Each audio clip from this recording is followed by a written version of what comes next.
Welcome to the Voice of Grace All-Star, where we tell stories around us from the perspective of children. Today, we are privileged to have the author, Ms.Rosie, with us to talk about the book, Sunday Rain. It is about a little boy who just moves to a new place and engages in his book with his fictional friends on a rainy Sunday.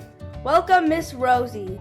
Thank you. Thank you so much. I'm delighted to be here. Hello, Miss Rosie. How are you doing today? I'm fine. How are you? I'm doing great, thank you. So my first question is, when and why did you decide to become a writer? Well, I really didn't decide. I've always been a writer. I've always written little stories and poems ever since I was a little kid. And that was something that I really loved and I really enjoyed to do. And I've always done it. So I guess I've always been a writer, but I had no idea that I would become an author one day and have, books published. But then later, when I had my own kids and I started reading picture books to them, I really loved the picture books, and I was passionate about writing my own. So I started trying, writing all these stories, and considering that English was not my first language, it was not even my second language, it was my fourth language because I spoke Bulgarian. That's where I was born and that's where I grew up, and then we also learned Russian in school, and I went to French language school, so that's already 3 languages. And when I came to North America, I was already an adult, so I went to school here and, had to learn the language. And then I had to learn how to write. So that was definitely a long journey for me. But as far as the writing, I've always enjoyed it, and I just couldn't stop. Once I started writing my own stories, it was so much fun, and I wanted to continue and never to stop. So it took many years to become an author, but I finally did, and I'm enjoying it so much. How many books did you write? If we're talking about published books, I have 5. Well, 4 are already out in print, and I have another one coming out soon in the spring. But so those are the published ones. So my first question is, when we prepared this interview, we saw that you interacted a lot with children. So did they inspire you to write any of your books? Kids always inspire me in different ways, and I keep my mind open because I never know what I will hear and what they might do or say, or I might see something funny that I wanted to include in a story, and sometimes without even thinking about it, I might recall that and spark an idea of a new story. So they definitely inspire my own kids too. From when they were little, they might say something or do something, and then I might use that in a story. So yeah, always an inspiration. Yeah, it's like kids have all the imagination, and then parents put them onto stories. Exactly. Yes. We want the stories to be relatable to kids. So, of course, we have to make sure that it's something that is happening in their lives or they would find funny. And that's how sometimes, when they talk to each other, we might steal some dialogue and put in a story. So that's really cool. As a child, or as you were growing up, did you have a favorite author, and did you have a favorite book? Growing up in Bulgaria, we didn't have many children's books, not that I recall. At least in my house, we had huge, bookshelves full of adult books, and my parents were reading. But as far as kids' books, I remember having fairy tales, but I do remember one of my books, and that was The Little Prince. I have that book. That was one of my favorite, and I might have had it in French too and read it in French at the time, but I was really, that was a really good book for me. What inspired you to write this book? The inspiration came from a childhood memory. I was little, and I remember playing outside with my friends, and all of a sudden it started raining. It was summertime, and it was just pouring, and everyone ran for shelter, and I was the only one who stayed, and I was soaking wet, but I found it to be so adventurous, and I was so happy to be in that rain and the warm water, and everything smelled really good in the summertime with that rain coming down. But I was happy, so it just stayed in my memory. And whenever I decided to write the story, I used that as the spark. But of course, as I wrote it, it changed a lot. And this character took a different direction. So he became his own person. And so it didn't have to do any more than that initial inspiration with what really happened. But that's what I remember. What is the message you're telling us from this book? Well, I really hope that it inspires kids to be themselves. Whoever you are, whatever you like, just be yourself and have the courage to make new friends in any way that is really meaningful to you. Sometimes we're really afraid to approach new people and we're very unsure in new situations, but just want to encourage kids to take that step and be themselves. Why did you decide to have the book take place on a Sunday? Why not Saturday rain or Sunday sunshine? Oh, that is an amazing question. I remember when I was little and we had the weekend off and we could do, whatever we wanted, Sundays seemed to be more sort of had this nostalgic feeling. It was very different, and maybe that was part of the reason, even though I didn't make a conscious decision to make it specifically on a Sunday. That's how the story came to me. Well, actually, I do remember an earlier title, and it was called Sunday Rain Invitation. But then I dropped the invitation, and then it turned out to be just Sunday Rain. So maybe that was part of it, the feeling that I remember from when I was a child, what a Sunday was. But to let you in on a secret, I'm going to reserve this Saturday for another story, which I've written, and hopefully that could become the sequel to this. And it has a Saturday on the title. So if the publisher likes how this book is going, and if it's doing well, I'm really hopeful that they will publish the other one, and then I can come back and share that one with you. Why did you make Elliot shy? Did you have similar shy characteristics in your childhood as Elliot did? Oh, another great question. I do. Yes.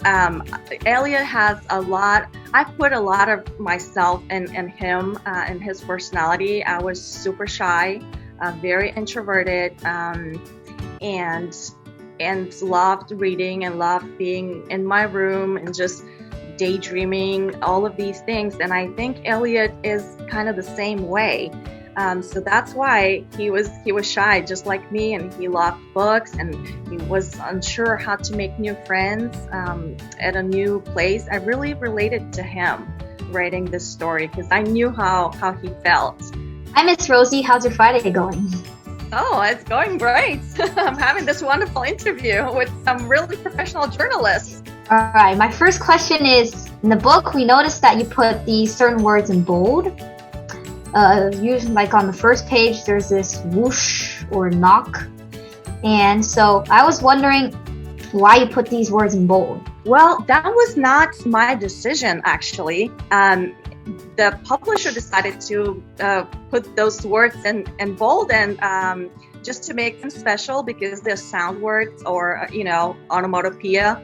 And just to really maybe encourage kids when they read the book with an adult, just to repeat those words because they're a lot of fun to say and to make them stand out. But that was not my decision. They didn't ask me. They decided to design the book that way, and I like it. That's interesting. Yeah. All right. My second question is, did you and the illustrator have any sort of communication while writing this book? The illustrator and I, no, we never communicated. I had no idea what she was going to do with the art and with the story, and everything was a surprise. The first time I saw the book, it was almost finished. They sent me the digital file, which had all the illustrations already in it, and everything was a surprise to me. I did not know what she would do and how she would illustrate the story and who the character was to her, and so no, we did not communicate at all. We communicated later after the book was finished and we started promoting the book, we did interviews together and we got to learn about each other in our process before. But during the illustration process, we never talked. It must be a surprise to all of a sudden see this book that may be different than you imagined. Yes, it's very interesting. It's both exciting and a little scary because you don't know what to expect and whether you're going to like it. Well, I looked at her portfolio online and I knew that she was very talented. And she has excellent books that she's done before, but I didn't know about my story. And yes, you're right. It's really cool to see the surprise and find out what, your story looks like all of a sudden. All right, thank you. My third question would be, the most curious part about your book is basically the imagination that you have all around. So how are the kids able to fit in the boat? And is this actually Elliot's imagination or is this actually happening? Well, again, this was the illustrator's decision because I never mentioned anything like that in the story. But it's definitely Elliot's imagination. And so now that he went outside to make these new friends, they all started playing pretend. And so now his little boat is a big boat where they all can fit and fight the dragon from the story and use their imagination on this big adventure. How does Elia have such a big imagination?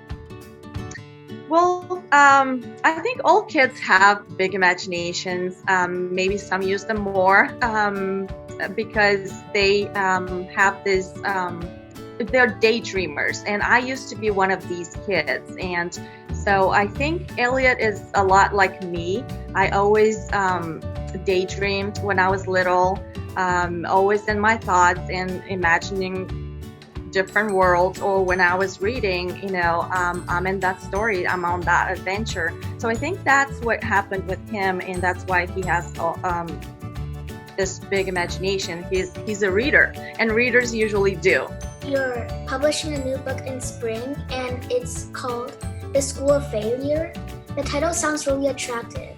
I really loved the title when it first came to me, and it's and then I expanded it, and it's now The School of Failure, a story about success, because I didn't want readers to think, it's all about failure and has nothing to do with being successful, which is in fact the opposite, because every success that we have, we failed many, many times before we reach that goal, and that's okay because we can always learn from our mistakes. And it's a good thing. It doesn't have to be a bad thing. And this new book has sort of that message in it. And it's a fractured fairy tale. It's a humorous book. So I'm really hoping that kids will find it funny and entertaining, not just heavy on the message or anything like that. It's, like I said, fractured fairy tale. And the initial idea was we have these characters in our classic fairy tales. We have to edit this up. Oh my goodness. We have these classic fairy tales with the characters that we all know and love, like Little Red Riding Hood and the Bad Wolf and Cinderella and all of these characters. But I was thinking, well, what happens if, because we only have one character, maybe a main character in that fairy tale, what about all the other characters if they try to be in their own fairy tale, but they couldn't because you can only have one? What happened to them? Would that mean they failed because they didn't get to be in that story? So it's trying to explore all of those questions and come up with the other characters who did not make it into the story and still have to find their own way to be successful, their own personal stories and their journeys. And like I said, we all make mistakes. There's nobody on earth who has never made a mistake, and that's okay. We learn from them and we continue and we know how to do better next time. How are you so vibrant and creative when writing without pictures to act as a base? Wow, that's a wonderful question, and thank you for the compliment. Just use my imagination, and I try to think about this character and what he's going through, and I can relate to his journey. as I was shy as a kid and unsure how to make new friends.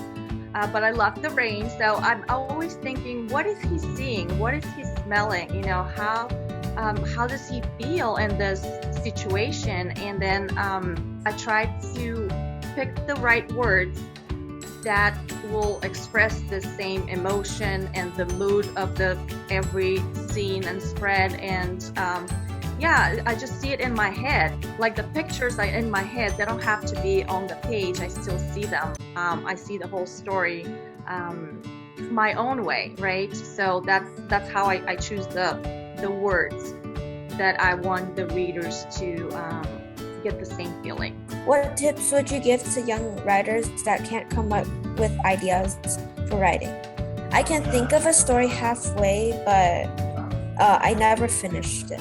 And I really love helping young writers. So continue writing. I do encourage you to have a notebook and just record your ideas. If you hear some dialogue, just write it down and observe and try to think about all of the senses, using all of the senses, what you see, what you smell, what you hear, all of these things later on you might use in a story. And when you get stuck, what I usually do is I start asking questions. That is one of the best ways that are helpful to me. I start asking questions about the character. Well, what do they want? What is their goal? How do they feel? If they want something and they cannot get it, what is stopping them? What's in the way? What happens next? Same thing when I was writing Sunday Rain with Elliot. I knew that he was shy and he wouldn't go outside, but then I asked, well, why wouldn't he go outside? And my answer was, well, he doesn't know anybody.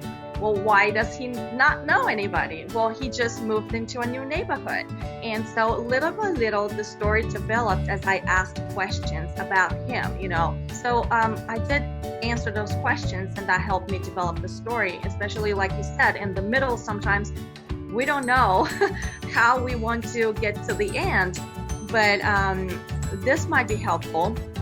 And like I said, observe all the things around you and write them down on a notebook. You might forget, and sometimes a good idea might escape you if you didn't write it down. And I would say read also. A lot of the stories that I read give me ideas for my own stories, because being a writer means being a reader. And again, we're practicing our imagination. We're practicing, words and emotion and how everything is connected. So once you read a lot of stories, that will help you with your own writing. Just seeing how other people are writing their own stories. So when I grow up, I want to be an author. So do you have any tips for those who think the same way? Absolutely, and that's amazing. Congratulations. I love it that you want to be an author. I do have tips. Yes, like I said, read lots of books. That would be really helpful to have, all of that practice and experience with different stories, and then write. When as writers, that means we write, and we have to practice. Don't be afraid, like I said, to change the story if it's not working for you. Try different ways to make it work. Take a break if you need to. We want it to be enjoyable. We don't want to get frustrated if something's not working right away. Yeah, I would encourage you to really read and write and share your stories. It's important that we share our stories with other people and see if we're getting what kind of reaction we're getting. If the story is funny, we want them to laugh. How do they react to our stories? Or if it's a real sad story, could they feel the same way as the character?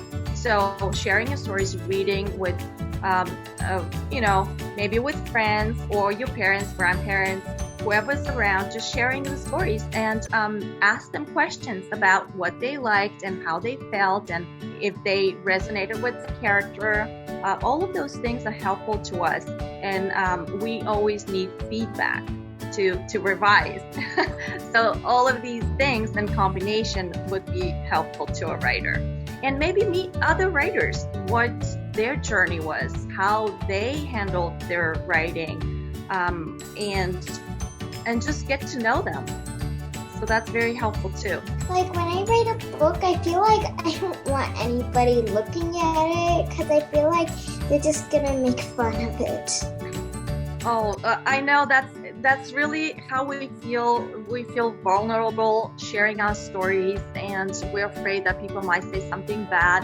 But I encourage you to be brave enough to share it and not be afraid of what they'll say.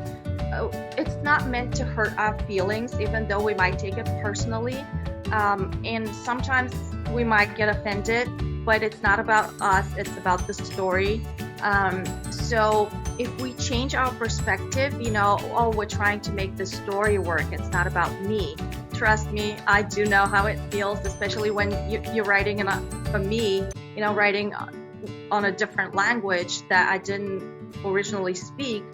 I was afraid of so many things, that they would make fun of me, that it wasn't good enough. And but to be published, authors hear a lot of no's, a lot of rejections, because we send it somewhere and they tell us, no, we don't want to publish it.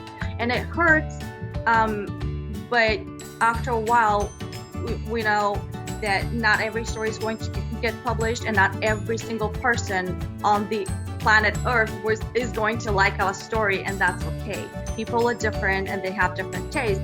Okay, thank you. I learned a lot today. Oh, I'm glad.